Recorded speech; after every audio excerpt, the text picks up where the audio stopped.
Hola, hoy van a participar del diseño de una investigación comparativa.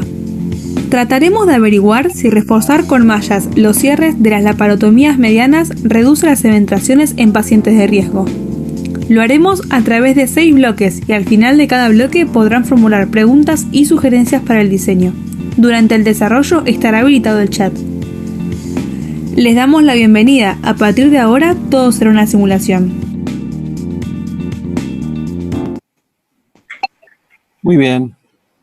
Si se han entendido las premisas, entonces vamos a iniciar nuestra presentación.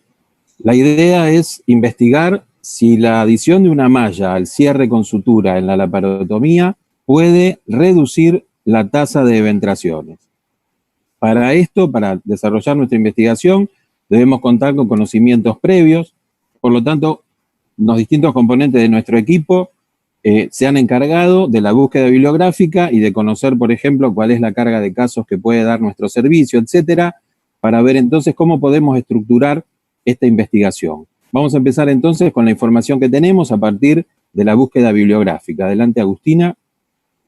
Muy bien, hola Dani. Encontramos varios estudios que hablan sobre este tema, la verdad que muchos. Todos tienen una tendencia a favor de la colocación de malla, pero lo que encontramos distinto fue en el grupo en el cual se estudiaron. Hay algunos que solamente toman la población general sin ningún factor de riesgo y otros que hablan de factores de riesgo muy específicos, como por ejemplo los pacientes que han tenido aneurisma de aorta, que como todos sabemos muchas veces corresponden a una alteración del colágeno, y esto podría ser un factor de riesgo para lo que son las hernias incisionales. Por otro lado, tenemos pacientes post cirugía bariátrica que también tendrían un riesgo aumentado. De estos estudios, los que hablan sobre una población en riesgo, una incidencia aproximada entre un 30 y un 35%. Perfecto. Bien, bien. ¿Qué más tenemos en cuanto al tipo de cierres para ver de dónde arrancamos, cuál sería nuestro mejor cierre con sutura?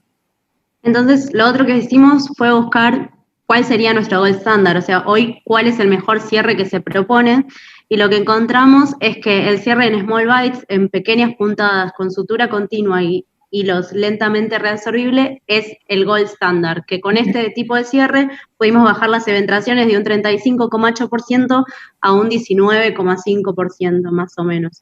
Entonces, contra lo que tendríamos que comparar nuestro cierre, nuestro grupo de control, tendría que ser este. Perfecto. Bien, bien. ¿Qué más información tenemos entonces con respecto al cierre que sería el gold standard?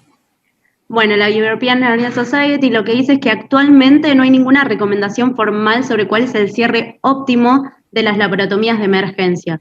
Lo que sí ya propone es que podría utilizarse malla de manera profiláctica para los pacientes de riesgo, y esto sería un método efectivo y seguro para evitar las hernias incisionales. Perfecto. Entonces, bueno, la idea sería definir qué vamos a tomar nosotros como pacientes de riesgo. Acuérdense que todo tiene que estar correctamente definido para iniciar una investigación. Muy bien, tomamos The Hernia Project, hizo un estudio y creó una clasificación de riesgo, en la cual tomaron 4 variables independientes, a cada una le otorgaron puntaje. La primera variable fue la laparotomía, que le aplicó un puntaje de 4 puntos. El próximo variable fue la laparoscopía mano asistida, un puntaje de 3 puntos, y luego tomó el índice de masa corporal mayor a 25 y el EPOC, un punto cada uno. Una vez que tuvo estas 4 variables, al sumarse las variables, se crearon la clasificación, grado 1, grado 2 y grado 3. La grado 1 va de 1 a 3 puntos, la grado 2, 4 y 5 puntos, y la grado 3, mayor a 5 puntos. No sé qué les parece, pero si vamos a estudiar sobre pacientes que tengan riesgo, deberíamos tomar dentro de la clase 2 los que completen 5 puntos. Sí, estoy de acuerdo. Esto ya incluiría las laparotomías. Claro. Y algo más. Y un factor de riesgo. Entonces, digamos que nuestros pacientes serían aquellos pacientes que sean sometidos a una laparotomía y además que tengan una comorbilidad al menos para dar un mínimo de 5 puntos, es decir, paciente clase 2 con 5 puntos o clase 3. Perfecto. Bien. Bien. Entonces, tenemos una idea, hay una serie de resultados que puede arrojar una búsqueda bibliográfica. Nosotros los tenemos aquí desplegados, siempre los tenemos a mano para poder ubicarnos, a ver en qué momento, en qué momento o etapa del problema estamos. Me gustaría que ustedes me digan qué les parece a ustedes, en qué situación estamos para investigar, porque justamente la idea es si vale la pena investigar o no. Y Dani, yo creo que tenemos un espacio en la investigación, porque como vimos, hay varios trabajos que proponen el cierre con malla, pero ninguno utilizó nuestro grupo de riesgo. O se hizo sobre población general o se hizo sobre riesgos específicos. No se agarró la clasificación de la Hernia Project. Así que estaríamos entre un vacío bibliográfico o por lo menos una diferencia en la población estudiada. Bien, perfecto. Bien. Bueno, entonces la idea es la siguiente. Vamos a hacer la investigación, vamos a seguir nutriéndonos de la bibliografía y en este momento vamos a decidir el diseño. Es bastante sencillo porque el diseño que mejor encaja, el que mejor se comporta en este tipo de investigaciones comparativas, es el diseño comparativo, aleatorizado y controlado. Es decir, vamos a controlar 2 grupos de pacientes. A un grupo le vamos a hacer el cierre con sutura y a otro grupo vamos a hacer todo exactamente igual, pero le vamos a agregar la malla. Esto hace que sea comparativo a grupos independientes. Vamos a designar al grupo con malla grupo experimental y el otro grupo va a ser el grupo de control. Va a ser un grupo controlado, un estudio por lo tanto controlado. Estos son lo que se llama controles activos, es decir, el control que recibe algún tipo de tratamiento. Cuando se ensayan medicamentos, por ejemplo, se puede apelar a los controles que no son activos, a los controles pasivos, que son los placebos. En cirugía es difícil que podamos administrar un placebo, algún cierre vamos a tener que hacerle a los pacientes, aunque sea sin refuerzo. Y finalmente, otra cosa que caracteriza nuestro diseño va a ser que va a ser aleatorizado, es decir, que la asignación de los tratamientos se va a hacer por azar. Esto tiene de bueno que balancea y equilibra todas las variables intervinientes, es decir, todas aquellas variables que podrían distorsionar los resultados, al ser la distribución por tratamientos al azar, van a ocupar un espacio igual, un espacio equivalente en el grupo con malla y en el grupo sin malla. Partimos entonces de una primera hipótesis conceptual. En pacientes con alto riesgo para eventración, es decir, los de clase 2 con mínimo 5 puntos y clase 3, el cierre reforzado con malla es mejor que el cierre sin refuerzo. Esa es nuestra primera hipótesis. El punto es qué significa mejor, porque hay un montón de variables que podemos tener en cuenta y que por lo tanto tendríamos que medirlas y tendríamos que incorporarlas al diseño. Así que vamos a tratar de jugar un poco con eso, cómo se comportan las variables en este tipo de diseño. Sergio, vos te habías encargado de este tema, ilustranos por favor. Hola Dani, ¿cómo estás? Hola, hola. En cuanto a variables, encontré que tenemos variables independientes o predictoras, que son las que define el investigador, que en nuestro caso va a ser el método de cierre, que estas van a dar como resultado las variables dependientes o de respuesta, como por ejemplo la tasa de eventraciones. Estas no se encuentran solas, sino que también está influida esta relación bajo las variables intervinientes o variables a controlar, por ejemplo la edad, el sexo o el índice de masa corporal. Y también se encuentran otras variables las cuales no vamos a poder medir ni detectar, que son las variables indetectables, de las cuales, gracias al efecto de aleatorización o de equilibración y balanceo, van a estar distribuidas de forma uniforme en ambos grupos. Así que no van a ser un problema. Perfecto, así que si bien... Las últimas que nombraron. No te escuché la pregunta, Agus, ¿cómo? Las últimas variables que nombraron, esas que como... Indetectables. Exactamente.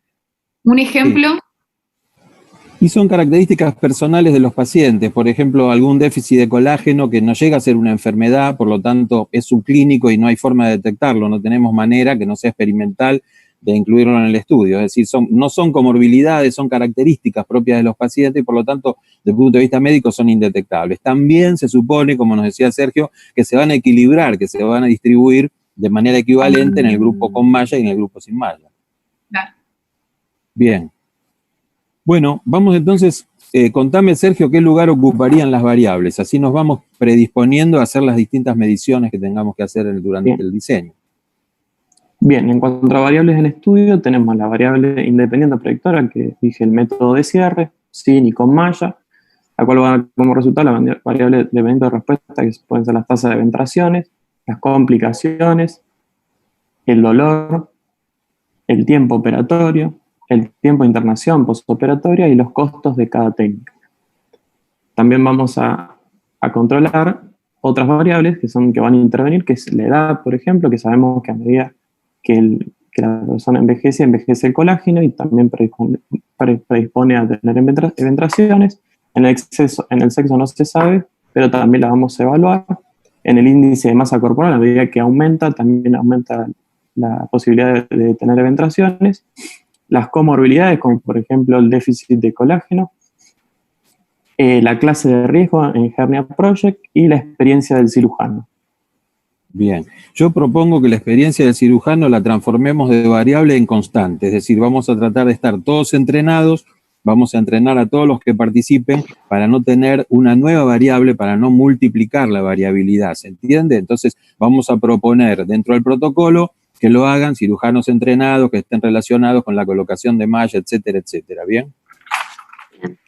Está bien, te pregunto, hay que determinar cuál de estas variables de respuesta va a ser nuestra variable principal. Siempre tenemos que saber cuál va a ser la variable principal, porque es la que va a encabezar el objetivo principal, que en este caso va a ser reducir la tasa de eventraciones, y porque además, alrededor de esa variable principal va a girar el cálculo del tamaño de la muestra. Es decir, tenemos que saber cuál es nuestro objetivo principal para hacer el cálculo del tamaño muestral. Exacto. Así que para obtener esta variable principal, digamos, tenemos que hacer ciertas preguntas, porque es la que nos va a servir para hacer después el cálculo de la muestra, como dijiste. Una de las preguntas sería, ¿adoptaríamos una técnica más económica o rápida si tuviera mayor tasa de eventraciones? No. No, definitivamente no. Bueno, en este caso ya podemos intuir que la tasa de eventraciones sería la variable principal. Perfecto. Otra pregunta que nos haríamos sería, ¿adoptaríamos una técnica más económica o rápida y con igual tasa de complicaciones graves si tuviera mayor tasa de eventraciones? No, la verdad que no. Claro, seguramente no. Y en este caso, bueno, acá confirma que la tasa de eventraciones es la variable principal y tenemos que mirar también las tasas de complicaciones graves porque también van a jugar un rol importante. Otra pregunta que nos tenemos que hacer es, ¿adoptaríamos una técnica más económica o rápida con igual tasa de eventraciones si tuviera mayor tasa de complicaciones graves? No, obvio que no. Nuevamente no, así que la variable principal en este caso es la tasa de eventraciones y como secundaria la tasa de complicaciones. Perfecto, está claro, está claro. Bien, bueno, hacemos el primer alto entonces, a ver si tenemos preguntas del chat, quién lo ha estado controlando, y a ver si tenemos dudas a cómo venimos, y si no, seguimos para adelante, seguimos avanzando. No hay ninguna pregunta por ahora, Tripo. Perfecto, seguimos para adelante entonces, venimos bien. Muy bien, entonces con la información que tenemos, ya sabiendo cuál es la variable principal, ahora podemos enunciar nuestra hipótesis un poquito más específica y decimos en pacientes con alto riesgo para eventración, es decir, los clase 2 con 5 puntos y clase 3, el cierre reforzado con malla tendrá menor frecuencia que eventraciones que el cierre sin refuerzo. Bien, la pregunta que surge ahora, una vez que tenemos la hipótesis más refinada, es cuánto menor. Es decir, no solo tenemos que saber la variable principal, sino en cuánto podemos mejorar esa tasa de eventraciones, porque esto también va a servir para el cálculo del tamaño de la muestra. Fíjense que venimos juntando factores para cuando tengamos que hacer el cálculo del tamaño muestral, así que retengan toda esta información. Bien, ¿cuánto menor tendría que ser entonces la tasa cuando usamos malla? Muy bien.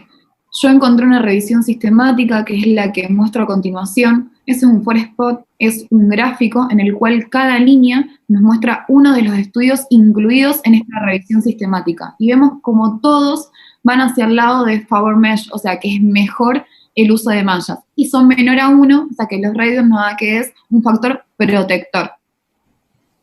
Perfecto. Recordemos, Agus, que todo lo que es mayor a 1 en el odds radio va en contra, y todo lo que es menor a 1 es un factor protector. Mayor de 1 es riesgo, menor de 1 es protección. Perfecto. Exactamente. En lo vemos más con números, que es como nos gusta a nosotros. Nos habla de que los pacientes que le colocaron malla fueron 360. De estos, la tasa en realidad el índice de eventración fue del 15 pacientes, por lo cual nos da un 4%. ¿Sí? En cambio, comparado con el grupo control, en el cual tenemos un total de 367 pacientes, 104 se eventraron y eso nos da un porcentaje de 28% de índice de eventración. volvemos a tener el odds ratio que es menor a 1 a favor de los pacientes que se le colocaron malla. Perfecto. Bien, Por último, bien. te quiero comentar algo sobre el outcome primario y el secundario, que vendrían a ser los resultados, ¿sí? El resultado primario nos da esto, que es a favor de la colocación de malla. Y el resultado secundario nos habla de dos variables. La primera es que aumentó el número de seromas en los pacientes en los cuales se le pusieron malla, y en el otro es que aumentó el tiempo operatorio. Estas dos variables las vamos a tener que tener en cuenta en nuestro estudio también para ver cómo se va modificando y si es verdad que existe esta tendencia. Bien, es decir que ya tenemos un punto de partida, ¿no es cierto? Podríamos ver entonces a qué podemos aspirar nosotros, qué tamaño va a tener el efecto de colocar una malla protectora, una malla profiláctica, ¿eh? Bien, bueno, ¿cuánto les parece a ustedes que sería entonces, partiendo de ese 30% que tienen los pacientes a los que no se les coloca malla y que tienen alto riesgo, podríamos nosotros lograr con la colocación de malla? Y si, como lo que dijo Agus, si la bibliografía nos apoya, ¿por qué no intentamos bajarlo de un 30% a un 4%, que es lo que dice? Pero Sería por eso me interesante parece- lograr eso. Sí, sería interesante y sería obviamente clínicamente relevante, pero me parece muy auspicioso. Yo no sé si nosotros podemos llegar a eso. Aparte, pensar que estamos buscando en pacientes que tienen factores de riesgo. Entonces, yo me inclinaría a algo más seguro, por ahí llegar de un 30 a un 25%. ¿Eso podrá ser? Y pero disparar todo un protocolo, a cambiar la técnica quirúrgica de todos los cirujanos, hacer toda la organización que requiere esto para bajar solo un 5% las eventraciones, no vale la pena. O sea, es fácil de alcanzar, pero no es clínicamente relevante. Esto solo sería interesante si estuviéramos bajando una complicación grave como la mortalidad, pero un 5%, largar todo esto me parece muy poco. Sí, tenés razón. Y por ahí si hacemos un punto intermedio, algo que sabemos que vamos a alcanzar y que además sea clínicamente relevante, como decís, por ahí de un 30 a un 15, claro. Y ahí sí Ahora. capaz valdría la pena. Decir que podemos reducir la tasa de eventraciones a la mitad es bastante. Sería probable y con relevancia clínica.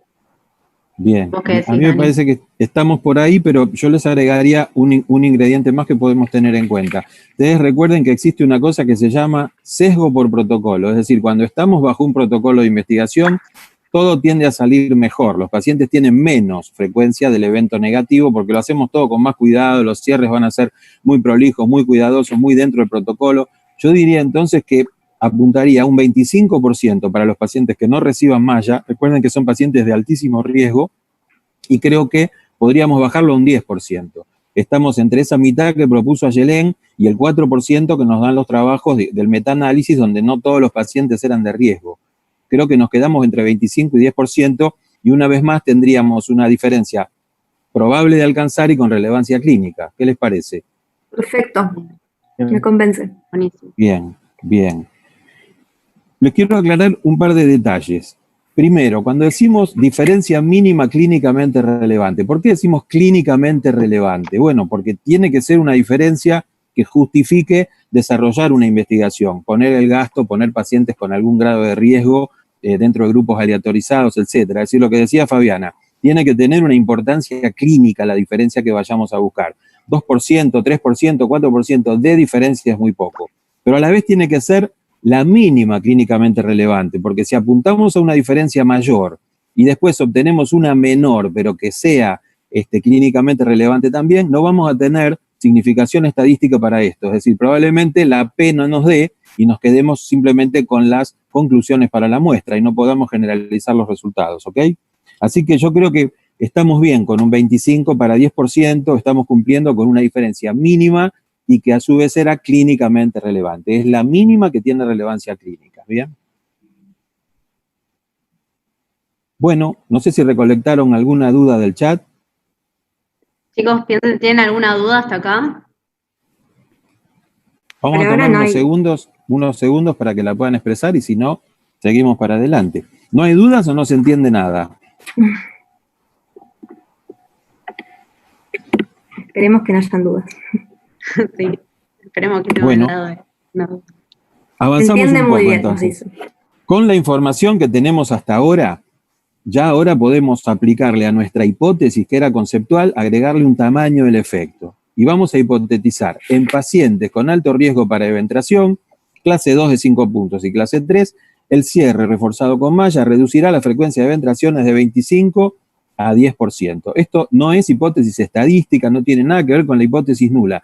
Es la idea que nosotros manejamos en función de la información que tenemos hasta ahora, en función de la fe que tenemos en el tratamiento, que no es un capricho, es datos tomados de la bibliografía, ¿correcto? Así que bueno, yo diría que sigamos avanzando y vamos a volver un poquito sobre las variables, que hasta ahora las hemos clasificado, dijimos en estudio e intervinientes, dijimos independiente o predictora, dependiente de respuesta, y las hemos nombrado. Pero ¿saben qué? Hasta ahora son todos entes abstractos. Es decir, decimos eventraciones, decimos complicaciones, decimos dolor. Bueno, una vez más les insisto, todo esto hay que definirlo, presentar definiciones de todo esto.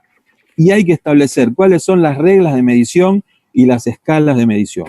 Yo sé que ustedes se encargaron de poder ilustrar esto, de poder aclarar esto para quienes nos están viendo, así que les doy el pase y empiecen a contarnos cómo tienen que ser las definiciones, por ejemplo, y qué es eso de escalas y reglas.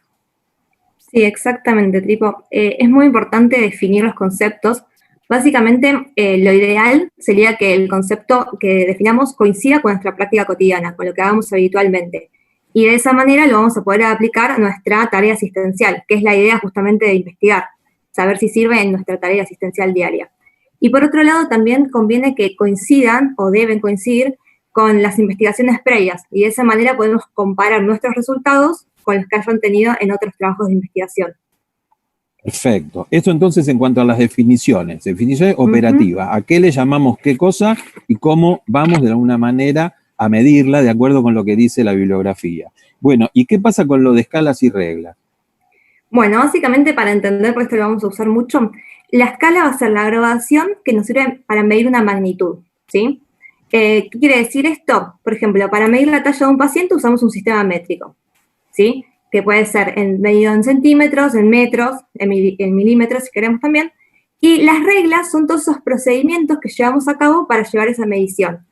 Es decir, esto nos va a permitir que sea reproducible, ¿sí? Que si alguien quiere poder medirlo, lo haga del mismo método que nosotros, y además nos da precisión, ¿sí? Si todos lo hacemos igual, aumenta la precisión.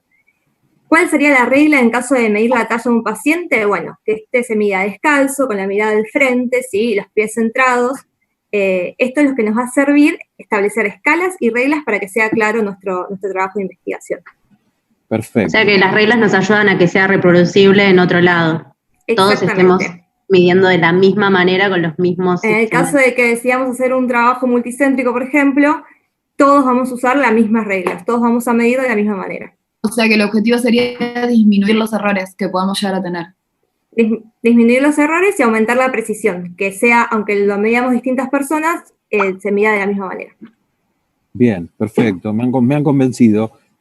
Vamos entonces a empezar a definir. Yo diría que definiéramos primero nuestra variable independiente, o sea, ¿a qué le llamamos refuerzo con malla? ¿Cómo va a ser nuestra técnica? Sergio, ¿qué me podés aportar? Bueno, en cuanto a la técnica, lo que encontré es que uno puede colocar la malla intraperitoneal, que en este caso va a tener que colocar una malla doble faz con barrera, o puede ser colocada a nivel retromuscular o preperitoneal, que en este caso necesitamos una malla de polipropileno o poliéster, o puede ser colocada prefacial o preaponeurótica, que en este caso también usaríamos una malla de polipropileno o poliéster. En cuanto a elegir cada plano, si les parece, en cuanto a no hacer tanta disección y de acuerdo a los pacientes que vayamos a utilizar, ¿cuál plano les parece que deberíamos usar? El prefacial. Conseguir mallas doble faz. Sí, va a ser complicado. Con barrera dificilísimo. Vayamos a lo que es barato. Consigamos malla de prolene, sí vamos a tener accesibilidad, pero una doble faz, imposible. Bien. Intraperitoneal no creo. Bien. Bien. Y a mí se me ocurre que, suponiendo que llegáramos a hacerlo con pacientes de guardia, vamos a tener casos que se pueden infectar y yo colocaría la malla prefacial. Me parece que en el caso de que hubiera que retirarla, sería más sencillo colocar la prefacial y no hay una ventaja tan clara. El tamaño del efecto en cuanto a las mallas retromusculares o intraperitoneales no son tan superiores que las prefaciales. Yo iría por ahí. Me parece que, como siempre me toca decidir, iría por la malla prefacial. Y tenemos que tener en cuenta que todo tiene que ser definido, los hilos que vamos a usar para fijarla, cuánto tiene que tener de ancho la malla, dónde la vamos a anclar, etcétera, etcétera. Es decir, todo va a tener que estar definido. Nosotros vamos a redactar este protocolo donde diga todos los detalles técnicos, ¿bien? Así que bueno, yo creo que si ninguno acerca otro aporte, tendríamos más o menos definidos los detalles de lo que sería nuestra variable independiente, que es la técnica quirúrgica. Ya dijimos qué sutura vamos a usar y ahora estamos estableciendo cómo vamos a fijar la malla. Vamos a definir entonces ahora las variables de respuesta. Por ejemplo, empecemos por la variable principal. Bien, perfecto. Entonces dijimos que nuestra variable principal es la ventración. Para definirla, obviamente otra vez, volvemos a lo que sabemos nosotros por nuestro conocimiento y nuestra práctica diaria, y además también tenemos que tener en cuenta la bibliografía y lo que se ha usado en otros trabajos de investigación. Sabemos entonces que una ventración es una brecha de la pared abdominal con o sin abultamiento en un área de cicatriz quirúrgica, que esto puede ser perceptible, es decir, palpable mediante la clínica, el examen físico, o también puede ser perceptible mediante alguna imagen, lo podemos ver, por ejemplo, en una ecografía o una tomografía. También habría que definir qué es lo que usamos nosotros para definir esa ventración. Yo estaba pensando, y lo que considero es que básicamente la clínica soberana, y también si queremos desempatar, tal vez la ecografía sea un método que es accesible en todas las instituciones, o por lo menos en la mayoría. Nosotros en el sanatorio tenemos acceso a ecografía si queremos, y además es barata, me parece que es económico. Si lo quisiéramos hacer multicéntrico, si quisiéramos que esto se reproduzca en otro centro, me parece que es una buena opción usar la ecografía. No sé qué les parece a ustedes. Bien. Y además la tomografía estaríamos irradiando al paciente y en general con una ecografía podemos definir una ventración tranquilamente. Pero no sé qué dice la bibliografía. En eso por ahí aún nos puede ayudar. Sí, yo encontré algo. La Sociedad Europea, y ahora les voy a mostrar exactamente, en este estudio, los que nos habla de que dentro de los métodos por imagen que puedan diagnosticar una ventración tenemos dos, tanto la tomografía como la ecografía, como explicaban recién ustedes. Tienen algunas características positivas y negativas cada una. Por ejemplo, la tomografía no es operador dependiente, pero irradia mucho al paciente, y la ecografía, aunque es operador dependiente, es mucho más accesible. Pero las dos las podemos utilizar, así que quedamos nosotros en decidir. Dani, ¿qué? Y a mí me parece que la gran mayoría las vamos a decidir por la clínica, pero como todo tenemos que pautarlo y definirlo, vamos a dejar como primera línea la ecografía. Vamos a tratar de definir todo entre la clínica y la ecografía, y dejamos para casos donde no podamos definirnos por ahí la reecografía o la tomografía computada. A mí, además de esto, me preocupa otro aspecto, que es quién va a decidir, es decir, quién va a hacer el estudio, clínico o ecográfico del paciente. Porque acá yo les quiero introducir un concepto que es lo que se llama enmascaramiento o ceguera. Nosotros tenemos que tratar de que el evaluador no conozca cuál es la rama de tratamiento a la que pertenece ese paciente. ¿Correcto? Porque esto va a tratar de eliminar el sesgo por subjetividad.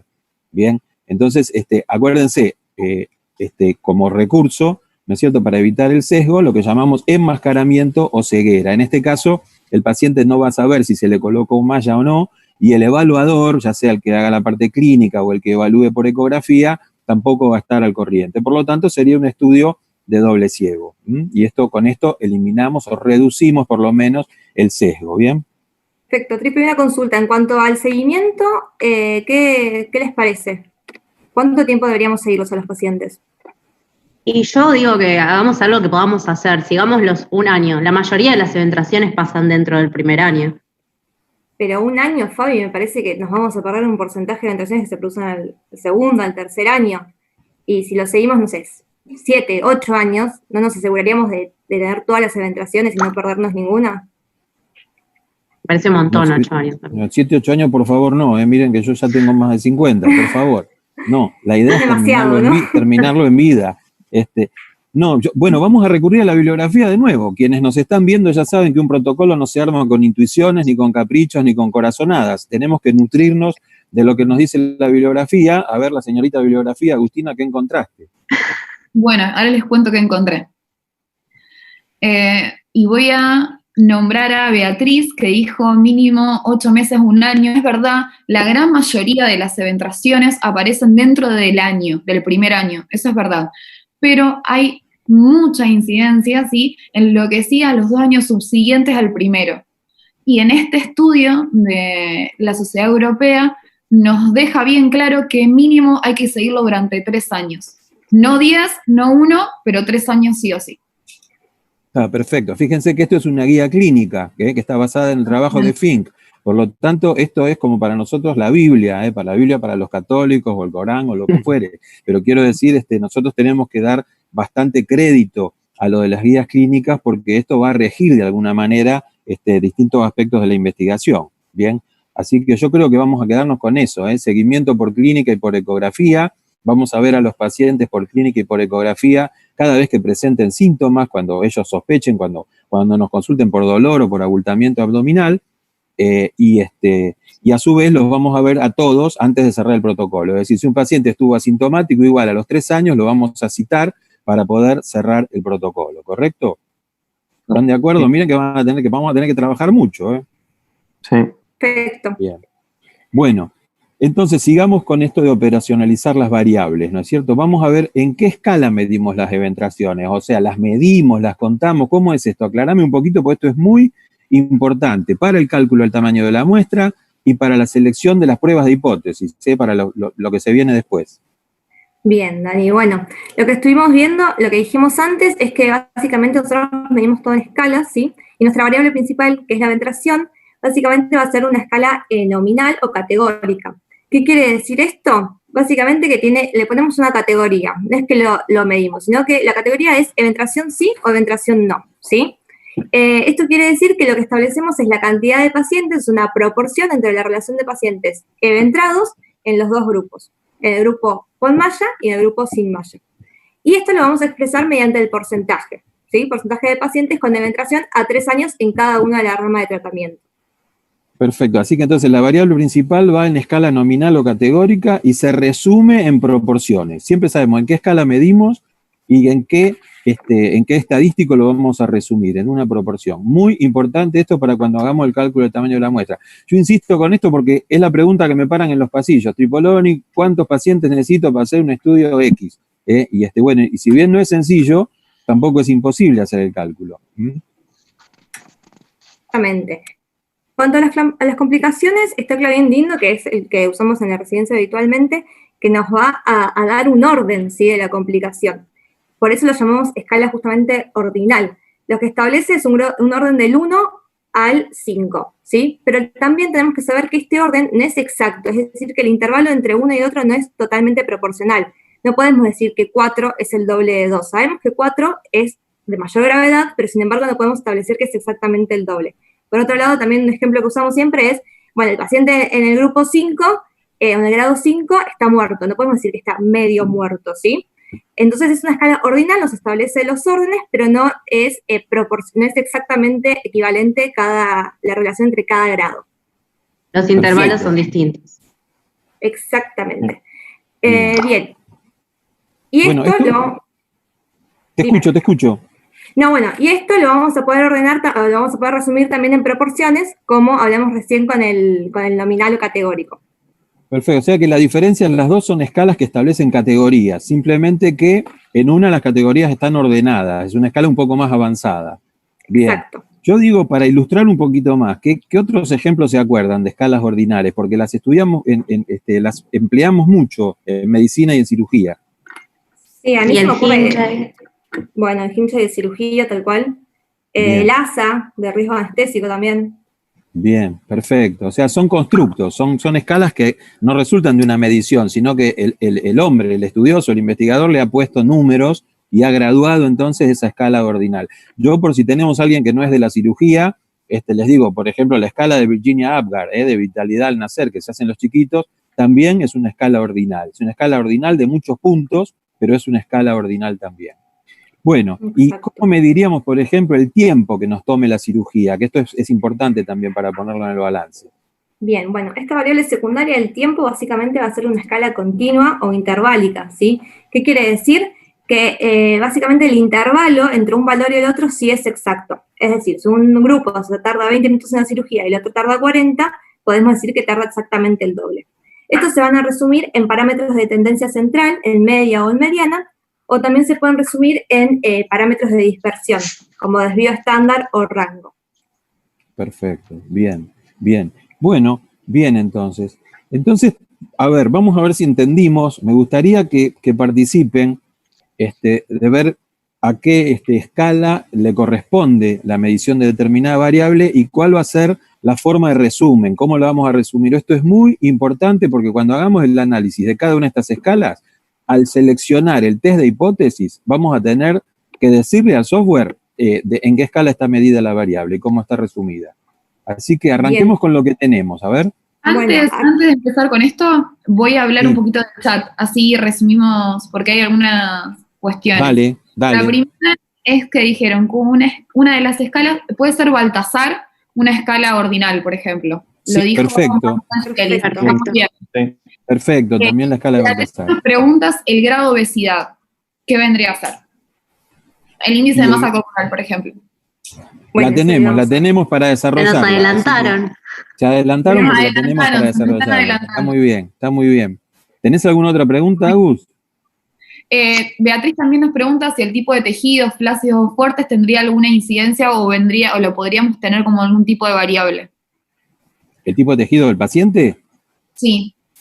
Y mirá, es una de las variables que llamamos de las que no son indetectables, digamos, porque es muy difícil. Sabemos que los pacientes tienen distintas calidades de tejidos, pero no tenemos una forma que no sea experimental de poder demostrarlo. Por lo tanto, suponemos que si tenemos gente con, llamemos entre comillas, tejidos débiles, se van a equilibrar y va a ir la misma proporción tanto en el grupo de malla como en el grupo de no malla, y entonces esta variable no nos va a sesgar los resultados, va a quedar equilibrada. Esa es como la pregunta que yo te hice al principio, digamos, el ejemplo que me diste al principio, esas variables que se van dividiendo. Exactamente, son características personales, no llegan a ser enfermedades, por lo tanto no podemos tabularlas como tales. Muy bien. Perfecto. Bueno, resumo un poco entonces lo que estuve diciendo en este cuadro para que a ver si queda un poco más claro. Variables dependientes, entonces eventraciones pusimos. La escala en la que se mide es categórica o nominal. Dice dicotómica, básicamente porque hay dos opciones, eventración sí o eventración no. Y lo vamos a resumir en proporción. Complicación con el Clavien-Dindo, por ejemplo, es una escala ordinal, y lo vamos a resumir en proporción también. Y el tiempo operatorio que dijimos, que es una escala continua o interválica, y la vamos a medir en media o mediana. Vamos a resumir, en media o mediana. Como venimos bien de tiempo, que no han preguntado antes, les vamos a invitar a que nos digan a través del chat internación postoperatoria, me refiero al tiempo de internación postoperatoria, qué tipo de escala les parece que es y cómo se resumiría. Les damos unos segundos para que participen, que los más tímidos se vayan integrando, porque esto es así, queremos que se vaya haciendo el juego del feedback. Necesitamos ayuda para hacer nuestro trabajo, Tripo. Ese sería el tiempo desde que lo operamos hasta que se van de alta, ¿no? O sea, más o menos. Exacto. Bien. ¿Cómo se mediría ese lapso? Bien, la pregunta sería, ¿qué escala sería? Exacto, O sea, ¿qué escala sería y cómo la resumiríamos? Si sería categórico, ordinal o continuo. Eso. Perfecto. El doctor Huerta nos dice que es continua. Excelente. Bien. Y casi están todos votando que es continua. Así que sí. Es continua. Continua. ¿Y cómo la resumimos, una escala continua? Algunos ya dijeron. Sí, algunos contestaron las dos cosas. En media y mediana, y ahora todos media y mediana. Perfecto. Bien, esto depende de cómo sea la distribución. Si la distribución se asemeja a la normal, a la campana de Gauss, que tenemos un vago recuerdo de ella, vamos a usar la media. Si en cambio es sesgada, vamos a emplear la mediana. Son distintas alternativas de parámetros de tendencia central. Y después, por supuesto, le vamos a agregar cuál es la dispersión, cuál es el desvío estándar, etcétera. Bueno, dolor, ¿qué les parece? ¿Cómo mediríamos dolor? Hay muchas formas. ¿En qué escala mediríamos el dolor? A ver, ¿se animan ustedes?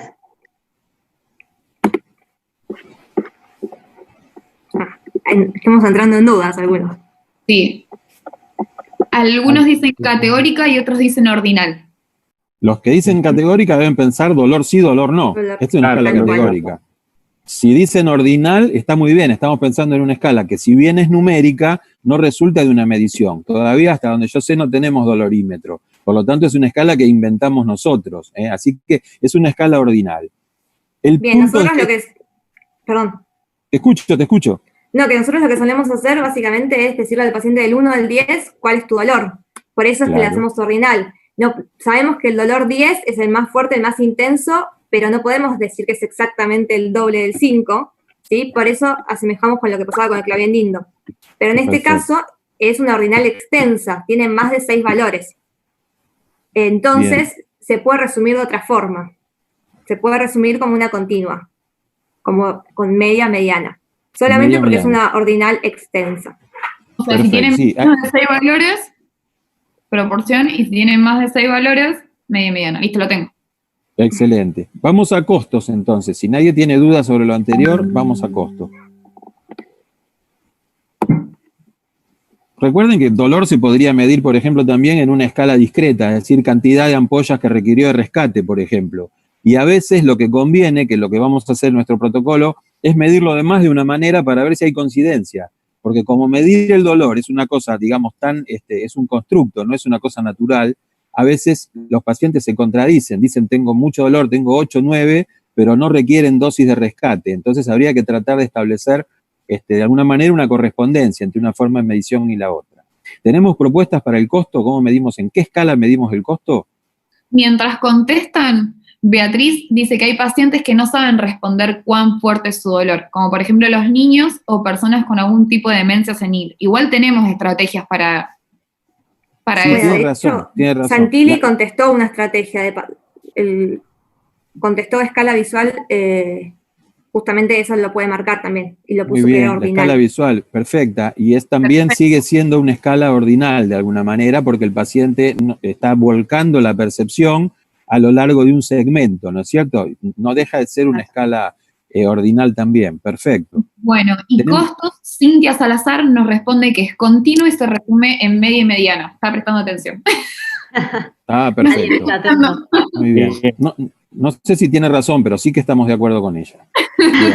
Y para Beatriz, le digo, Beatriz, te mando un gran abrazo a la distancia y aprovecho para contestarte, Beatriz, que la primera estrategia que hacemos nosotros es no hacer investigación con niños, ahí que ese problema no lo tenemos. Pero, y en cuanto al tema de la demencia senil, etcétera, buscamos formas, el segmento, por ejemplo, puede ser una manera de establecer sin recurrir a números que pueden ser confusos, a lo mejor para un paciente con algún tipo de defecto para la comprensión. De todas maneras, cuando veamos nuestros criterios de inclusión y exclusión, vamos a ver que tal vez no incluyamos pacientes con ese tipo de problemas. Bien, ya vimos entonces reglas y escalas de nuestras variables en estudio. Ahora vamos a ver las variables a controlar. Seguimos con lo mismo, edad, por ejemplo. ¿Qué escala y cómo la resumimos? ¿Tenemos propuestas, Agus? No, todavía no tenemos propuestas. Parece reiterativa al principio, pero después cuando le agarramos la mano... Siempre cuesta. Manuel Gillis nos dice continua y que se resume en media y mediana. Ana también. Y están los dos en lo correcto. Perfecto. Bueno, bien. coincidimos. Bien. Sexo. El sexo de cada paciente nos referimos. ¿Cómo la medimos? A ver, ahora sexo, a ver si alguien nos... Paula Bien. nos dice nominal. Ana nos dice categórica dicotómica. Perfecto, están todos muy bien. Bien, Todo perfecto. todo perfecto. Bien. ¿Y cómo Y la se resumiríamos? Ya te digo. A ver si alguien nos contesta cómo si se acuerdan. Bien. Exacto, Ana gana. Perfecto, se resumen proporciones, es decir, dentro de cada grupo de tratamiento, nosotros cuando le expliquemos a quien lee el paper cómo fueron la distribución por sexo, vamos a decir que, por ejemplo, hubo 8% de mujeres en un grupo, 7% de mujeres en otro grupo. Estamos hablando de una proporción. En la notación estadística, ese 7% es 0.07, ¿ok? Índice de masa corporal, a ver, que esta viene con trampa. La pregunta que hicieron antes, justo. Bien. A ver quién se anima a decir. Cintia nos dice que es continua, Jorge nos dice también que es continua. Bien, pero fíjense que yo me reservé un espacio en el casillero. Me parece que se puede medir de otra forma. Si usáramos, según el índice estableceríamos sobrepeso, obesidad. Tipo Claro, 1. piensen que Exacto. Ana nos dice si nosotros, ordinal también. perfecto, si Bien, nosotros exacto. segmentamos esa línea continua de los índices de masa corporal, cada segmento va a ser una categoría y ahí vamos a tener peso normal, sobrepeso, bajo peso, obesidad grado 1, 2, 3. Por lo tanto, ahí estaríamos midiéndolo en una escala ordinal. En una escala ordinal. Bien. ¿Y esta escala ordinal cómo la resumiríamos? La continua va como media y mediana. ¿Para la ordinal tenemos propuestas? Sí, obviamente. Manuel ya nos dice que es en proporción y tiene razón. Perfecto. Entonces nosotros le vamos a decir, cuando describamos la muestra, que en la rama de pacientes tratados con malla, por ejemplo, hubo un 8% de pacientes con obesidad grado 2, por ejemplo. Ese 8%, 0.08, es la proporción de pacientes de esa categoría dentro del total de pacientes. Perfecto. Comorbilidades.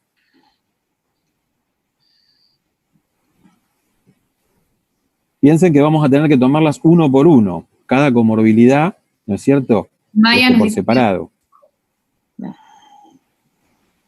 categoría. Perfecto. Es nominal o categórica. Muy bien. Muy bien. Para cada una de las comorbilidades diremos sí, no. ¿Sí? Por ejemplo, diabético sí, diabético no. Obeso sí, obeso no. EPOC sí, EPOC no. Y de esa manera vamos a caracterizar la muestra. Bien, y entonces, ¿cómo la resumiríamos? Jorge se nos adelantó y nos puso que es en proporción. En proporción, exactamente. Una vez más, ahí diremos qué proporción de pacientes con, por ejemplo, diabetes había en cada uno de los grupos. Bien. Clase de riesgo, para poder encasillar a ver cuántos tenemos de 5 puntos y cuántos tenemos de 6 puntos. ¿Cómo sería la escala para medir clase de riesgo?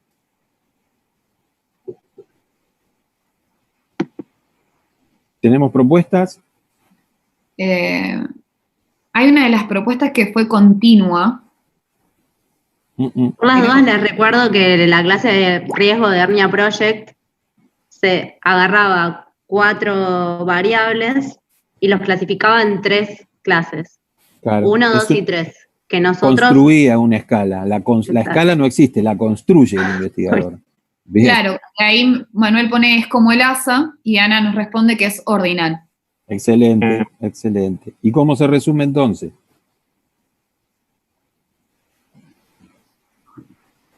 En proporción. Excelente.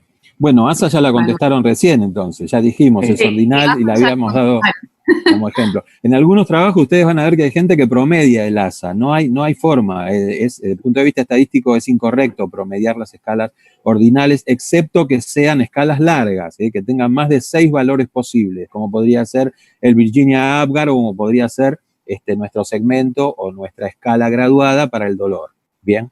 Territorio de la incisión. Yo voy a querer saber si los pacientes tienen supraumbilical, infraumbilical o suprainfra, porque esto les da distinto riesgo de ventración, ¿no es cierto?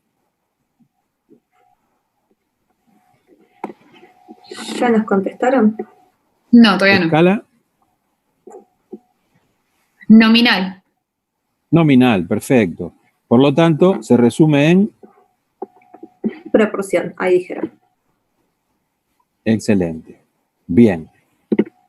Fíjense que muchas veces dudamos sobre esto. Parece muy sencillo, pero dudamos, y si dudamos nos hacemos en la selección del test de hipótesis, vamos a tener problemas para calcular el tamaño de la muestra. Por lo tanto, les voy a dar tip, que a lo largo de 20 años de hacer test me di cuenta que este era un tema difícil, que parecía sencillo. Entonces, dice así, la idea es suponer, no que estamos frente a muchos datos, sino que estamos frente al paciente. Yo supongo que estoy frente al paciente.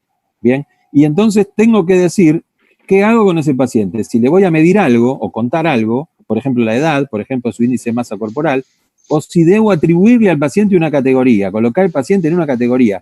¿Tuvo un seroma? ¿No tuvo un seroma? ¿Se entiende? ¿En qué categoría de ASA lo ubico? Entonces yo me hago esas preguntas. ¿Es algo que voy a contarle o medirle? ¿O sencillamente lo voy a explicar al paciente? Si debo medir o contar, esta es una escala numérica, ya sea continua o ya sea discreta, ¿correcto? En cambio, si debo categorizar, pueden pasar 2 cosas. Que las categorías no tengan orden, en ese caso será, como dijimos, una nominal o sencillamente categórica sin orden. Y en cambio, si hay orden, si hay categorías ordenadas, estamos hablando de una escala ordinal. Bien. Fíjense entonces, antes de hacer el próximo reto para preguntas, ya tenemos la hipótesis, la magnitud del efecto que proyectamos, dijimos, 25% de los pacientes de riesgo sin malla, que lo vamos a bajar a 10% con el uso de malla. Designamos cuál es nuestra variable principal, que es la tasa de variaciones, y cuáles son las secundarias que vamos a tener en cuenta. Y además tenemos en claro cómo las vamos a definir, cómo las vamos a medir, con qué reglas y escalas. y también los estadísticos de resumen, es decir, si la vamos a resumir con medidas de tendencia central y dispersión, o si van a ser proporciones. La pregunta que me viene es ahora, bueno, ¿a quién le vamos a hacer todas estas mediciones? ¿Y a quién vamos a operar? Es decir, muestreo, ¿quiénes y cuántos? Esas son las dos preguntas que definen el muestreo. ¿Quiénes y cuántos pacientes van a integrar nuestra muestra? Esperamos por si hay preguntas. Hay una pregunta que nos hicieron antes, que no la respondimos, y es Bien. que si el paciente tiene en algún momento más de una complicación, ¿se toma solamente la más grave o vamos a tomar todas en cuenta? Habría que sumarlas, porque la suma de complicaciones está muchas veces hablando, por ejemplo, si un paciente tiene un seroma y después presenta infección de la herida, tiene más riesgo el día de mañana de tener una everación. Esto está conectado directamente. Entonces, si yo llego a pensar que la malla puede generar más seromas que se puedan infectar, la propia malla se estaría generando el terreno para una eventación el día de mañana. Entonces, para poder comprender bien los fenómenos, tenemos que tratar de tener registro de todos los datos. Y después, en el momento del análisis, vemos. Pero yo creo que hay que registrar todo. Muchas veces cuando uno investiga, registra de más. Pero es preferible registrar de más y no de menos, porque los datos que se van a buscar en retrospectiva, ustedes saben, siempre la medición es imprecisa, el dato es impreciso, lo terminamos rellenando, nos corremos un poquito de los cánones de lo que es el método científico. Perfecto. Bueno, no tenemos más preguntas, Dani. Bien. Bueno, una cosa importante, antes de definir la muestra, que es parte de la definición de la muestra, les voy a plantear una pregunta, a ver qué les parece. ¿Lo hacemos con pacientes de cirugía programada o lo hacemos con pacientes de urgencia? O con los dos. Y yo creo que plantearse todo el protocolo y poder poner tantas reglas, habría que hacerlo en pacientes programados.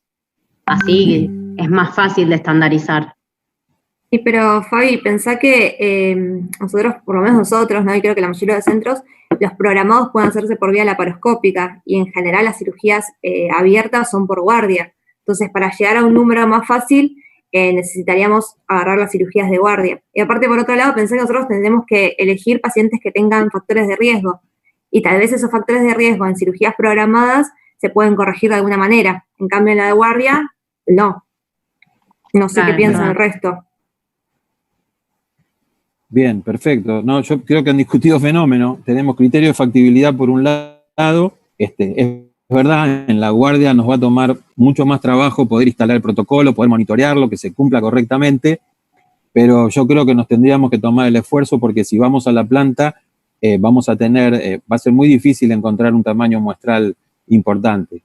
La mayoría de los pacientes se operan con sus factores que son de riesgo corregidos y ese es justamente una de las claves de que la cirugía se programe, ¿no es cierto?, para poder optimizarlo.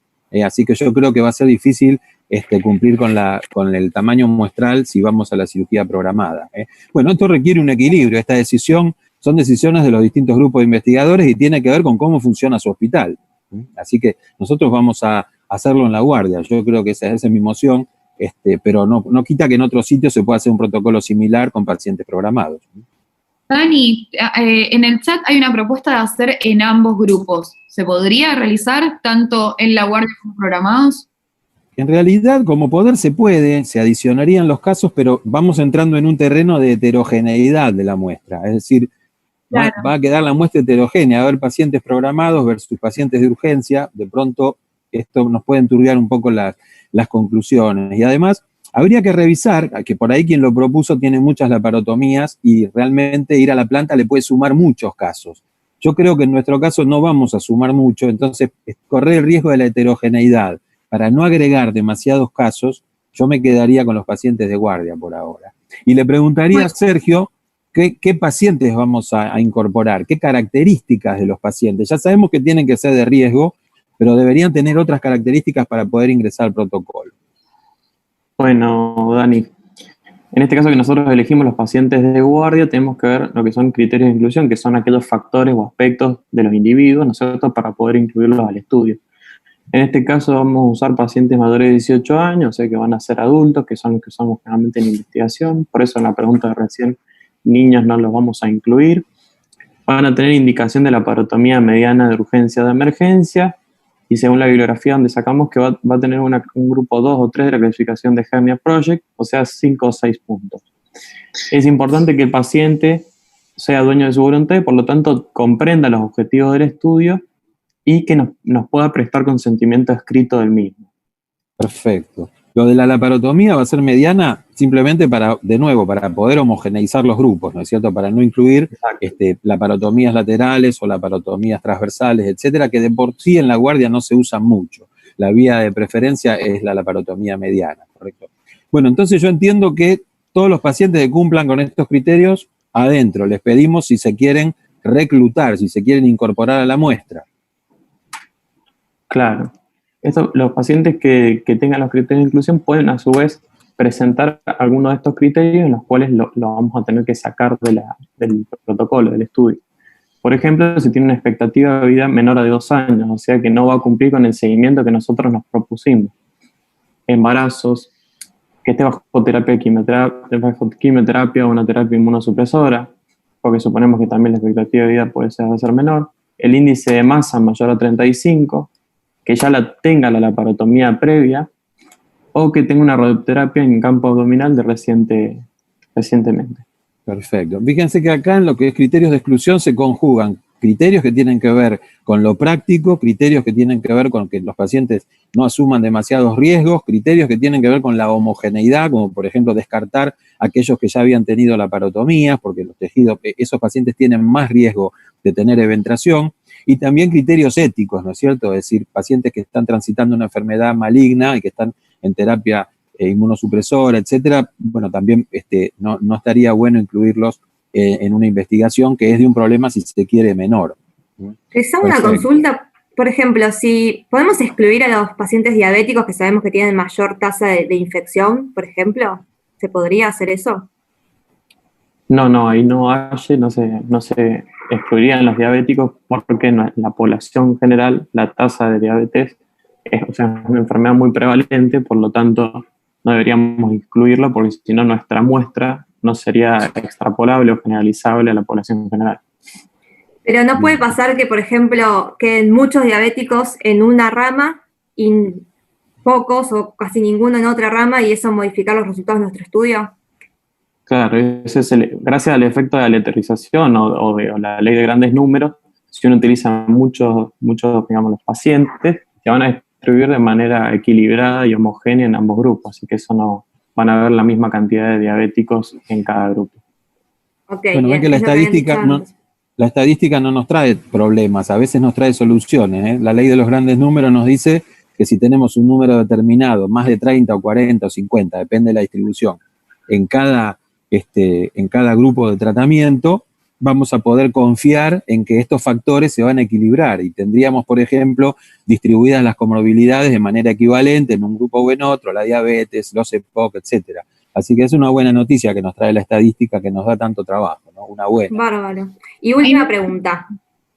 Se me ocurre, si el paciente firma el consentimiento y luego lo revoca, ¿ese sería un criterio de exclusión? Ahí te anticipaste, ahí nos iba a contar Sergio. Contanos, Sergio, ¿cómo es esto?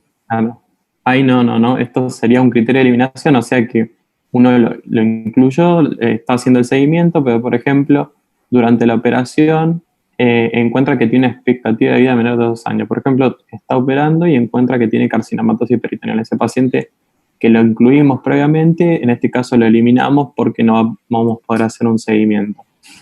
O, por ejemplo, que tengamos que hacer la laparotomía y encontramos que tiene una peritonitis fecal y tenemos que dejar el abdomen abierto y contenido. Así que ahí, en este caso, lo eliminamos del estudio.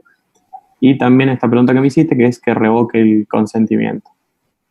Bien, así que son criterios criterios de exclusión, pero que se presentan después de alguna manera, ¿no es cierto? Una vez que el paciente ya ingresó al protocolo. Perfecto. Bien, bueno, entonces tenemos bastante claro unas cuantas cosas y ya sabemos, ya respondimos a la pregunta ¿quiénes? Con respecto al muestreo. Nos falta saber cuántos. Acá viene la parte del cálculo del tamaño de la muestra.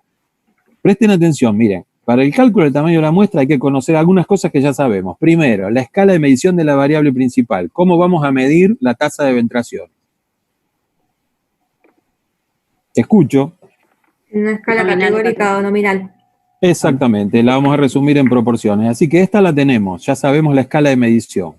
¿Cuál es la mínima diferencia clínicamente relevante a la que pretendemos demostrar, para la cual pretendemos alcanzar significación estadística? Bien, dijimos de 25 llevarla a 10%, en eso quedamos. Perfecto, perfecto. Entonces ya tenemos estos dos datos importantes. El resto de lo que hay que incluir en el cálculo del tamaño de la muestra son cosas que vamos a ver ahora en un pequeño video. Pequeño video que vamos a ver todos y que después vamos a discutir para hacer algún tipo de aclaraciones, para que no quede ninguna duda, porque estamos abriendo la puerta a la estadística. Todo lo que dijimos hasta ahora era conceptual. Ahora viene la parte de la estadística que se llama estadística inferencial. ¿Qué es esto de estadística inferencial? Es la parte de la estadística que se ocupa de estudiar las muestras, los resultados y ver entonces cómo esos resultados se pueden extrapolar o generalizar a la población. Si se pueden o no generalizar a la población. Así que yo les voy a pasar ahora un video, me van a dar un segundito para que lo pueda pescar y vamos a ver, ya les comparto, un videíto que se trata de las reglas del juego de lo que es la inferencia estadística. Me dan un segundo y ya lo estamos viendo.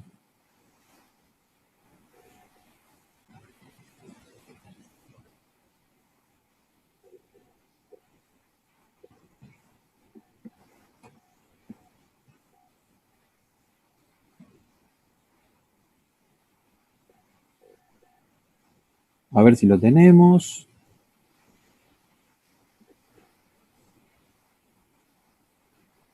¿Hay preguntas en el chat? Hay una conversación en el chat. Beatriz pregunta que si por una laparotomía anterior se presenta la eventración. Y Cintia le responde que no está dentro del protocolo estipulado, no sabes cómo se manejaron las variables, por lo cual no se deberían incluir. Yo pienso que cuando habla sobre la laparotomía anterior, habla sobre la que no es mediana, que es la que nosotros incluimos. Porque se investigan en muestras fenómenos que tienen lugar. A ver, dame un segundito que se me disparó Leo. ¿Cómo me decías, Agus? Perdóname. Bien, Beatriz pregunta, dice, pero si por una laparotomía anterior presentó la eventración, o sea, nosotros solamente vamos a incluir las laparotomías medianas, dentro de las anteriores las medianas. Entonces Cintia le responde a Beatriz que no está dentro del protocolo las que no sean medianas, por lo cual no sabemos cuáles serían las variables y no se deberían incluir. Ajá. Y sí, en realidad yo evitaría incluirlos. Ante la duda de que nos pueda generar ruido, lo excluimos porque no serían tantos. Por favor, díganme si tenemos en pantalla el video, porque de esta manera lo empiezo a ejecutar y presten atención porque todo lo de inferencia estadística está en este video. ¿Estamos? Está en pantalla, Tripo. ¿Se ve? Sí, sí se ve. Vamos entonces. La investigación clínica se rige por un enfoque probabilístico porque se investigan en muestras fenómenos que tienen lugar en la población. Esto implica la probabilidad de un desajuste entre los resultados obtenidos en la muestra y los que ocurren en la población. Es decir, que estudiamos una parte para comprender el todo, y esto tiene un riesgo de error o diferencia entre muestra y población que se conoce como error aleatorio, y es la expresión del efecto del azar sobre las mediciones que se realizan en la muestra. El error aleatorio es inherente a la investigación con muestras, por lo tanto no puede ser evitado, pero sí puede calcularse la probabilidad de que ocurra. Si la probabilidad de participación del azar en los resultados obtenidos en la muestra es baja, es alta la probabilidad de que estos resultados se correspondan con los propios de la población. A esta altura surgen dos interrogantes. El primero es, ¿cómo calcular la probabilidad de error aleatorio? Para evaluar esta probabilidad, se realiza un proceso llamado inferencia que se vale de distintas técnicas. Una de ellas es la llamada contrastación de hipótesis estadísticas, en la cual se reconocen dos hipótesis. En primer lugar, la llamada hipótesis nula o H0, que es la que postula que no hay diferencias entre los grupos comparados. En segundo término, la hipótesis alternativa o H1, para la que sí hay diferencias entre los grupos. La investigación se desarrolla con el ánimo de rechazar la hipótesis nula o de no diferencia, ya que en general el objeto de las investigaciones comparativas es hallar diferencias. Para ilustrar estos conceptos, veamos un ejemplo. Deseamos comparar la frecuencia de infección de las heridas empleando dos métodos de cierre diferentes en heridas con alto riesgo de infección. Para eso, debemos seleccionar una muestra de la población de pacientes con esta característica y dividirla al azar en dos grupos según el tipo de cierre a emplear. Realizamos la experiencia y obtenemos una tasa de infecciones de la herida de 22% para el cierre hermético y de 8% para el cierre no hermético. La conclusión para la muestra es que existe una diferencia importante entre los dos tipos de cierre de la herida, pero para generalizar este resultado a la población de pacientes con riesgo de infección, debo conocer la probabilidad de que este resultado haya ocurrido por casualidad, es decir, por efecto del azar. Para eso aplicamos la prueba de contraste de hipótesis adecuada para la muestra, por ejemplo la prueba exacta de Fisher, y obtenemos un valor llamado P, que es la probabilidad de participación del azar en la diferencia obtenida. Si la probabilidad es baja, consideramos que la diferencia en las tasas de infección de las heridas es estadísticamente significativa, lo que quiere decir que el resultado puede generalizarse, ya que hay una alta probabilidad de que éste se repita en la población. Pero ¿a qué llamamos baja probabilidad de participación del azar? Al planificar la investigación, se establece un nivel de significación estadística, que es usualmente inferior a 0.05, es decir, menor al 5%. Con esta decisión, estamos tolerando una probabilidad menor de 0.05 de que la diferencia obtenida haya sido determinada por el azar, y por lo tanto, si se obtuvo un valor de P por debajo del nivel de significación, rechazamos la hipótesis nula. Aún habiendo obtenido un valor de P menor de 0.05, todavía existe una probabilidad pequeña, menor a 5%, de que el resultado haya sido casual y de que la hipótesis nula sea verdadera. El error de rechazar la hipótesis nula siendo esta verdadera se llama error tipo 1 y la probabilidad de que ocurra se conoce como alfa.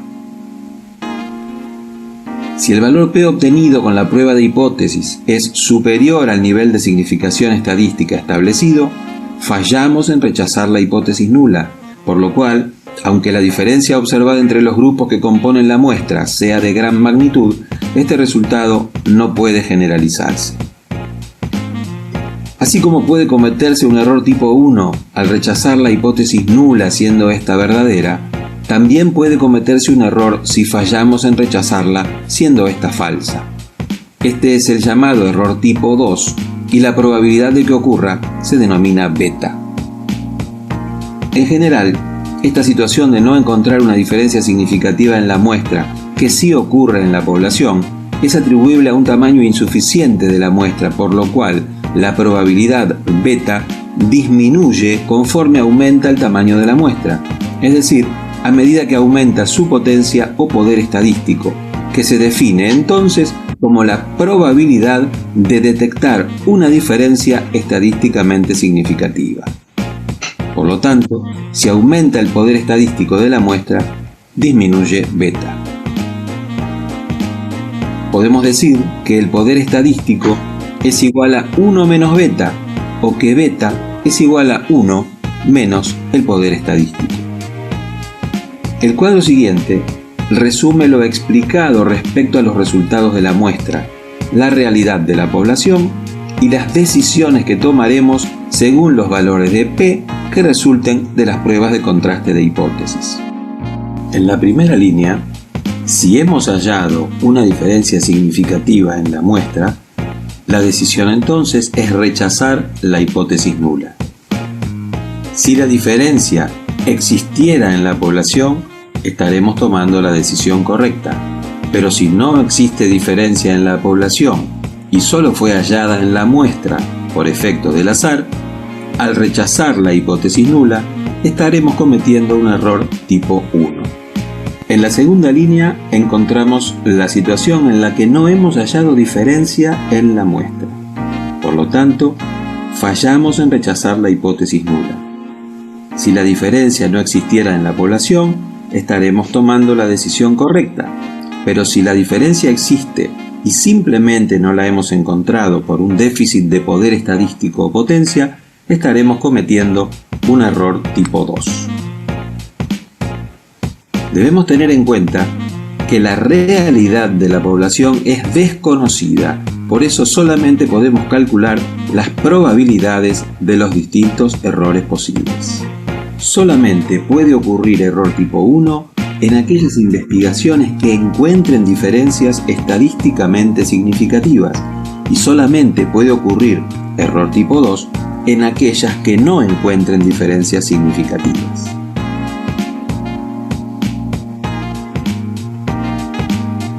Ya hemos dicho que la investigación clínica se basa en un enfoque el pago a eso, que decía el mail de mercado pago, después te la mandan decisión para correcta con respecto a la hipótesis nula, ya que la certeza es incompatible con este enfoque. No obstante, el contraste de hipótesis nos permite calcular la probabilidad de la participación del azar en los resultados de la muestra y fijar un nivel de tolerancia para los errores tipo 1 y tipo 2.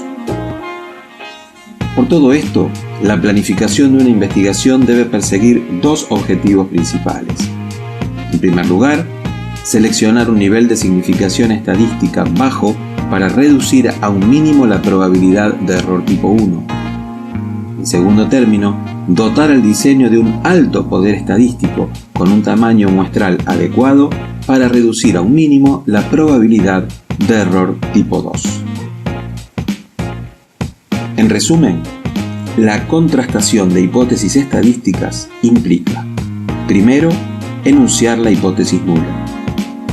Segundo, fijar un nivel de significación estadística. Tercero, seleccionar una prueba de contraste de hipótesis según las características de la muestra.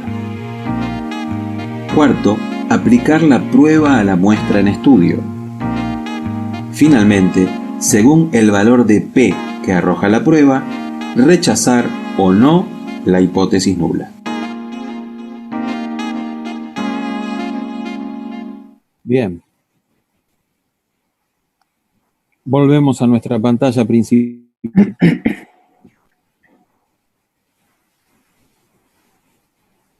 Y me gustaría, de esto que acabamos de ver, que explica todo lo que tiene que ver con inferencia estadística, me gustaría hacer un repaso.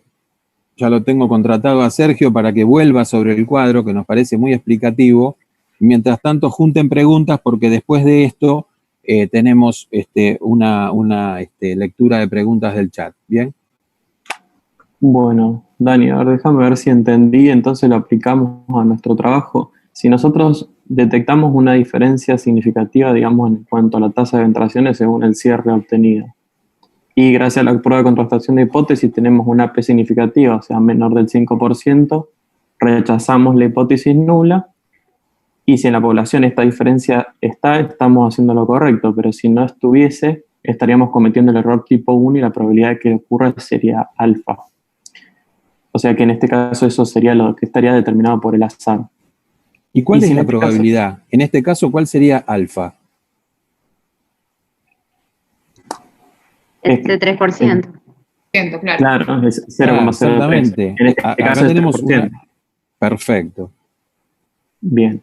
Y en el caso que no encontremos la diferencia significativa, o sea que nuestra prueba de contrastación nos dio 0,71, o sea, más del 5%, estamos fallando en rechazar la hipótesis nula, pero si en la población no lo tenemos, o sea, no hay esta diferencia, estamos haciendo lo correcto, pero si estuviese, estaríamos cometiendo el error tipo 2, o sea que la probabilidad de que ocurra sería beta. Sería porque nuestro trabajo estaría teniendo poca potencia, que estaría en relación con digamos, el tamaño de la muestra. Que en este caso se resume que potencia es 1 menos beta. A medida que tengamos mayor tamaño muestral, vamos a tener digamos, mayor potencia. Bien, es decir que cuando uno empieza un trabajo debería poder conocer la potencia, debería poder saber qué probabilidad tiene y como decía en los objetivos del trabajo del video, es justamente elegir un beta muy bajo, una potencia muy alta para que nos dé un beta muy bajo y baja probabilidad de error tipo 2. Y lo mismo, fijar un nivel de significación bajo, menor a 5%, para también disminuir la probabilidad alfa, es decir, la probabilidad de error tipo 1. ¿Bien? Bien. Bien. Una última aclaración que no tenemos en el video. Fíjense, nosotros podemos expresar la hipótesis alternativa, la hipótesis no es la hipótesis de no diferencia, y la alternativa podría expresarse de manera unidireccional o bidireccional. Unidireccional, es decir, la malla va a resultar mejor, es decir, va a tener menor tasa de eventraciones que el cierre sin malla, ¿correcto? En ese caso nosotros ya estamos orientando el sentido del efecto, decimos que uno va a ser superior al otro. En cambio, la hipótesis puede ser bidireccional, es decir, puede ser que albergue la posibilidad de que malla sea mejor, pero también la posibilidad de que sutura resulte mejor que malla, cosa que es prácticamente imposible, pero no del punto de vista estadístico, ¿correcto? En general, salvo que uno tenga semiplena prueba, se usan hipótesis a dos colas, Entonces hay un área de aceptación, hay un 90% de posibilidades y un 5%, en realidad un 95% y un 5% repartido entre las dos colas de la hipótesis, ¿correcto? La hipótesis bidireccional sería decir, sencillamente, la tasa de eventraciones será diferente según usemos malla o no, pero no está diciendo que va a ser menor si usamos malla, ¿correcto? ¿Preguntas del chat? Dense el gusto de hacer todas las preguntas porque después de esto Fabiana nos va a dar el cálculo del tamaño de la muestra. En vivo, no fórmulas, no nada. ¿Cómo lo hacemos? La premisa es mostrarle cómo lo hacemos, no hasta de teoría. ¿Hay preguntas del chat? No, por ahora no tenemos preguntas. ¿Podés compartir, Fabi, tu pantalla? Sí. Avanti. Bueno. ¿Ven ahí? Sí. Sí, se ve, Fabi. Perfecto. Bueno, perfecto. Entonces estamos acá con el G-Power, que es como una calculadora para hacer el tamaño de la muestra. Y lo primero que vamos a hacer es entrar a test y, como sabemos, nuestra variable principal dijimos que se resumía en proporciones, entonces vamos a elegir proporciones, obviamente. Dijimos que estamos trabajando con dos grupos independientes y por ahora dijimos que, como dijo el doctor Tripoloni, en general se utilizan a dos colas. ¿Qué es lo que planteamos? Nosotros lo que dijimos es que podemos bajar de un 25% a un 10% la tasa de eventraciones, que vamos a tolerar un error del 5% de tipo 1, ¿sí? O sea, un alfa, una probabilidad del 5%, y le vamos a poner un power bastante alto, que es un 95%, y le vamos a pedir al software que nos calcule cuántos pacientes deberíamos incluir para lograr esto. Repetime, Fabi, ¿qué es eso del power? Quiero que quede bien claro ese concepto. ¿Es la probabilidad de qué? La idea del power es que le demos el suficiente tamaño a la muestra como para que nosotros encontremos realmente la población, digamos. A ver, si caemos en el error tipo 2 es porque fallamos en rechazar la hipótesis nula, ¿sí? Entonces, nosotros lo que decimos es que no existe la diferencia en la población, ¿sí? Si este error existiera y nosotros no lo detectamos con nuestro estudio, caímos en el error tipo 2. Entonces, dándole el power, nosotros lo que hacemos es tratar de evitar caer en ese error, ¿sí? En no poder demostrar algo que sí existe en la población. Así que entonces el power sería el poder que tenemos, el poder estadístico para demostrar la diferencia, si esta existe, con significación, digamos. Exacto. Excelente, bien. Bien, si lo dejamos así, necesitaríamos 172 pacientes por grupo, o sea, 172 en el control, 172 con malla, un total de 344, un power real de 95 y un alfa real de 3%. Me parece Bien. un número enorme. Sí, no, difícil de llegar a esto. Sí. ¿Alguien sabe No más sé o menos qué- cuánto operamos por guardia nosotros? Mira, yo lo que me estuve fijando de las morbilidades de los últimos años es que más o menos tenemos 400 cirugías por guardia. De esas, la mitad aproximadamente son laparotomías, o sea, estamos en 200. Tendríamos que pensar que un porcentaje menor tienen factores de riesgo. Hacemos aproximadamente 80 pacientes tienen factores de riesgo y se operan por cirugía abierta. Pero no sé si todos van a querer participar del estudio. Si la mitad quieren participar del estudio, tendríamos 40 pacientes en un año. Estamos lejísimos, como 6, 7 años vamos a tardar en hacerlo. Sí. Sí, solamente en el reclutamiento. Después hay que hacer el seguimiento. O sea, estamos hablando de un proyecto muy largo. No sé, dentro del cálculo, Fabiana, ¿manejás algún tipo de variable, cosas que se puedan modificar? Y lo que podemos hacer es aumentar la diferencia. ¿Vos qué decís? Volver a lo que pensábamos antes, decir, bueno, ¿la podemos bajar de un 30 a un 10? A diferencias más grandes necesitamos menos población para demostrarlo. Eso me interesó. Diferencias más grandes se pescan con menos pacientes. Se pueden obtener significación estadística con menos pacientes. O sea que la tentación es muy grande. Busquemos una diferencia grande y listo. No, pero el problema es que si nosotros hacemos todo este estudio, ¿no? Con esta diferencia tan grande, y encontramos una diferencia un poco más chica, pero clínicamente relevante, no va a ser estadísticamente significativa. O sea que vamos a hacer todo este estudio que nos costó tanto, lo seguimos durante tanto tiempo, y no, nada, estadísticamente no lo vamos a hacer mucho eso, ¿no? Bien. Sí, eso no me gusta. Pero yo cuando leí todo, la parte de la búsqueda bibliográfica y todo, lo que leí es que el error tipo beta, es decir, el poder, era en torno a un 80%, casi siempre. Dani, ¿qué me decís de eso? ¿Está bien lo que estoy diciendo? Sí, está bien. Ese es un criterio generalizado que viene desde la década del 80 de Jacob Cohen, que él estableció que este tipo de protocolo tendrían que tener un mínimo, como mínimo, un 80% de poder estadístico, es decir, 80% de probabilidad de detectar la diferencia si esta existe y obtener significación estadística para que sea generalizable. Así que me parece que, dadas las características y la importancia del tema, que es una importancia relativa, es importante pero no es debido a muerte, podríamos manejarnos, a ver qué nos da un power de 0,8, a ver si nos acerca para poder hacerlo con nuestros pacientes. Y ahí estamos en unos valores un poco más reales, ¿no? 110 personas por grupo, un total de 220 pacientes. Bien, acuérdense que hay que agregarle siempre alrededor de un 10% de pacientes que se pueden perder en el seguimiento, transgresiones al protocolo, etcétera. Así que arrancaríamos de 240 pacientes, 120 por grupo. Esta sería nuestra carga de casos, digamos, nuestra necesidad de tamaño muestral para poder demostrar la diferencia que aspiramos a demostrar. Igual me parece que sigue siendo muy ambicioso el número. ¿Hay alguna manera de bajar el tiempo para recolectar toda esta gente? Y fíjate si lo hacemos a una cola, cuánto ahorramos, porque la verdad que estamos bastante convencidos. A mí no me hace la gracia, pero podríamos hacerlo a una cola, a ver cuánto nos ahorramos. Baja. Bueno, vamos a hacer una cosa. Vamos a establecer el cálculo para 2 colas. Dejalo, Fabi, de nuevo en 110 pacientes por grupo. Acuérdense que serían 120, pero que lo llevamos a 240 por los casos que se pudieran perder, ¿no es cierto? Te voy a cortar un segundo, Dani, porque en el chat hay una propuesta interesante. Dice que otra opción sería reclutar varios centros que participen en el estudio. O sea, hacer un multicéntrico.